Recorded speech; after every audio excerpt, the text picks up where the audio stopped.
முதல்ல என்ன சொல்றாரு, நீ யார் தெரியுமா? இந்த மாதம் பரவி போகிற ஆறு. ஹல்லேலூயா. ஆண்டவர் சபையை பார்த்து சொல்றார், சபையே நீ பரவி போகிற ஆறு என்பதை மறந்துடாத. இந்த பரவி போகுதல் என்பது என்ன? பெருக்கம், மல்டிப்ளை. ஆண்டவர் சொல்றாரு, நீ பெருகுவாய். இந்த மாதம் ஒரு பெருக்கத்தின் மாதம். கர்த்தருக்கு ஸ்தோத்திரம். இல்லையா? ஆதியாக 35:11 சொல்றாரு, நீ பலுகி பெருகு.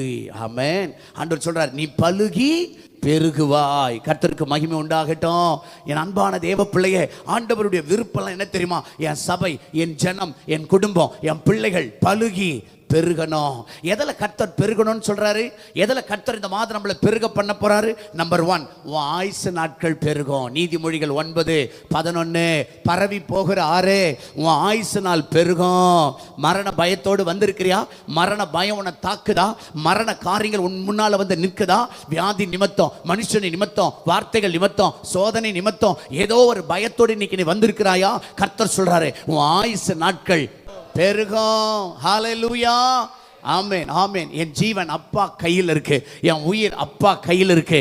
எந்த சாத்தானோ என்னை தொட முடியாது. அவர் நல்லவர்.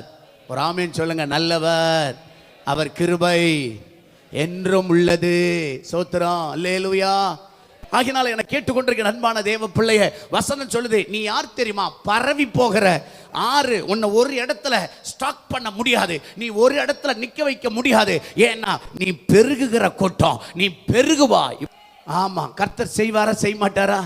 தேவனால கூடுமா கூடாதா? ஏன் தெரியுமா? நீ பரவி போகிற ஆறையா, நீ பரவுவாய். கர்த்தர் உன்னை பெருக பண்ணுவார். ஒரு ஆமென். அல்லேலூயா. அதனால விசுவாசமா பேசுவோம், விசுவாசமா வாங்குவோம்.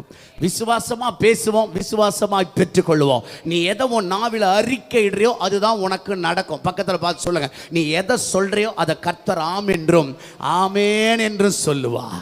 அல்லேலூயா. பரவி போகிற அதுல என்ன பெருகும்? என் ஆயுசு நாட்கள் பெருகும். ஏசாயா 54:3. உன் எல்லையெல்லாம் பெருகும். தோத்திரம்.